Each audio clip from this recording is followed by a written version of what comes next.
At panghuli, 16 anyos na laborer ang patay matapos matrap sa malalim na balon dyan sa Pinukpok, Kalinga.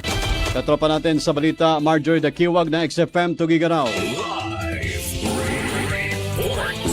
Nauwi sa trahedya ang pagtatrabaho ng isang 16 anyos na laborer matapos itong matrap sa loob ng 17 metrong lalim na balon sa taga Pinukpok, Kalinga kahapon Agosto 11. Batay sa paunang investigasyon ng pulisya, nagtatrabaho sa loob ng balon ang biktima na kinilalang si alias Pulat, residente ng Junction Pinukpok ng nasabing lalawigan nang magkaroon ng power interruption. Dahil dito, huminto ang blower na nagsusupply ng hangin sa loob ng balon na posibleng naging salik sa pagkamatay ng binatilyo. Sinubukan umano siyang iahon ng kanyang kasama gamit ang puli matapos itong makaranas ng pagkataranta, ngunit hindi ito agad na ilabas. Humingi ng tulong ang kasama ng biktima hanggang sa rumesponde ang mga otoridad at nagsagawa ng rescue at retrieval operation. Matapos ang halos 4 na oras na operasyon, nakuha ang katawan ng biktima bandang alas 5:05 ng hapon, ngunit idineklara ng wala ng buhay. Sa ngayon, patuloy ang investigasyon ng mga otoridad upang matukoy ang buong pangyayari at eksaktong sanhi ng pagkamatay ng biktima. At yan ang ulat mula rito sa hottest city in the Philippines, Tuguegarao City, mula sa himpilan ng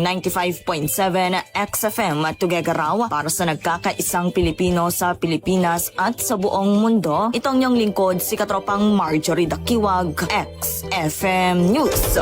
Weather update. Cellphone Plus Gold, mapalit sa mga butika sa inyong lugar.